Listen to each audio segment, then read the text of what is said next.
Hey friends! So today's Thursday, and this is the big garden tour day, and guess what? We're gonna have to break this down into mini tours because this place is so big and so complex and has so many layers to it that we cannot sit here for 5 hours and do one tour. So we're gonna break this down into small tours over the course of the next days. So we're gonna start with the fruit forest, and this is about 18 years old, this fruit forest. Some of the trees have been here for quite a while. A lot of them are just deciduous natural trees that were already in place, and then the fruit trees were added to the garden. So this is the entrance. We have some older uh, blueberries that are not getting enough water. Look how dried out they are. And some plants, it looks like, that need the sprinkler adjusted to actually hit them. A lot of the plants in this garden have been neglected for a couple of years at least, so they're not as productive as they should be. There's a lot of my nursery plants underneath this oak tree that I brought from my old garden and I'm still finding a place for. There is an enormous greenhouse here, 20 by 50, but it's not ready for plants yet, so I have everything just piled up in this fruit forest right now under the shade tree. So there's all kinds of fruits in here. We start out with this row of blueberries, and there's some huckleberries there as well on the other side.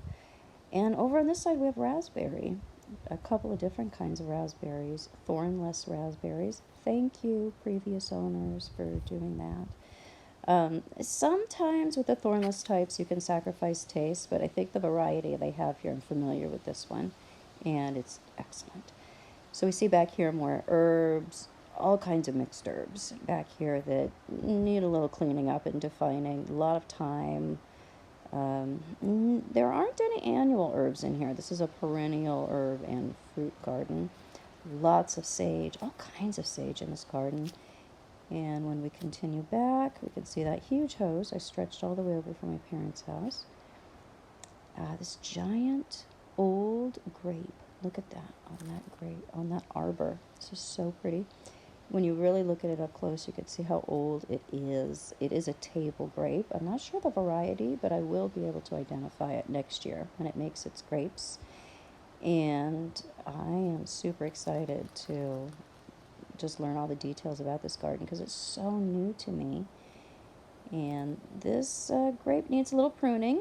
Grapes don't do as well if they don't have their vine to fruit ratio right, so he'll need a little work. And over on this side we just have a lot more herbs all over the garden and just growing wild. And we continue here. We have a strawberry patch that needs a little help. It is big, but it is not productive. It needs fertilizer, it needs care, it needs compost, and it just needs to be woken up. So this is going to become super tasty over here. And over on this side too, strawberries, strawberries. Not sure about the varieties, and I'm not sure I will know the varieties of some of these plants. I think that the details of most of them I'll be able to pin down, but not everything. And we continue on. We have this beautiful hedge of rosemary. This thing is huge. I am never going to run out of rosemary.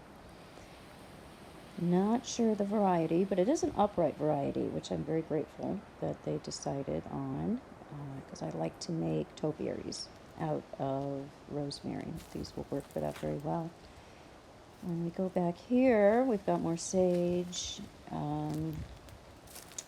lots of oregano.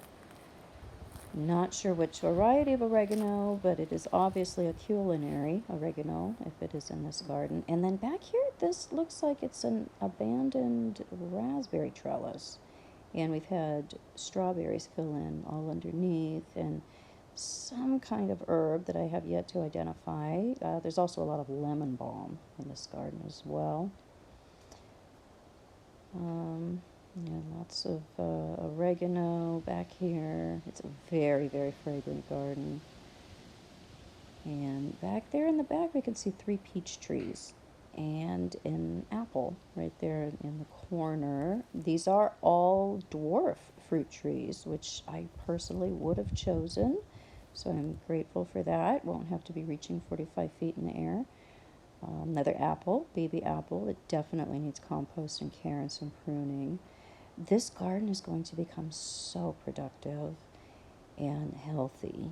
All right, now it's struggling a bit. It's a bit starved. It's a bit weedy. It's overgrown. It has pressure on it that I need to relieve, and I cannot wait to show you how tasty everything turns out in here. More grapes on the other side, herbs on the other side of this little hedge here, and I'm pretty sure this was a natural deciduous tree that was here when they moved in, the original owners.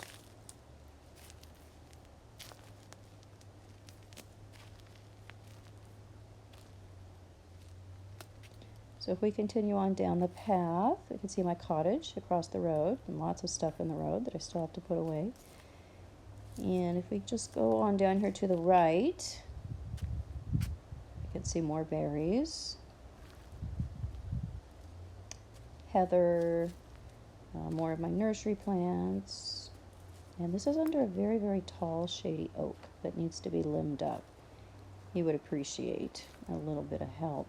Over on this side, we have some kind of fruit tree I have yet to identify that needs more sun.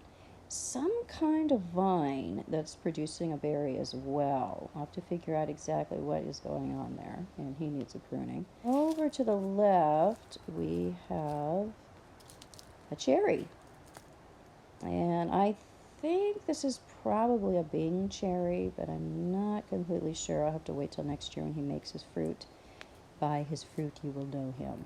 It's so much my motto in the garden. Once it produces a fruit or a flower, it's obvious what it is. And over here we have some wild mullein. There's lots of volunteer mullein coming up in this garden. And over here it just needs help. It needs to be raked. It needs to be replanted. The strawberry patch extends way, way back there. And, oh boy, once I get that into shape, I am going to be swimming in strawberries. Love to make fresh strawberry pies, jams, anything that you can make with a strawberry. I will make it. And then up here, excuse me, up here is the seating area. It's about a maybe 12 by 12 area. It's full of my garden plants. I still have to find homes for peony over here, struggling dry bushes that really need attention, a few evergreens dispersed throughout the garden, but there really aren't that many. This is mostly a deciduous garden. And an elderberry tree. There's several of these around the property. I'm really looking forward to learning about these. A berry that grows on a tree. So unusual. So join me this week. I will be giving more garden tours and showing you my new life and my new start and everything that's going on here. It's a lot to see, and I look forward to sharing it all with you, and I'll see you guys super soon.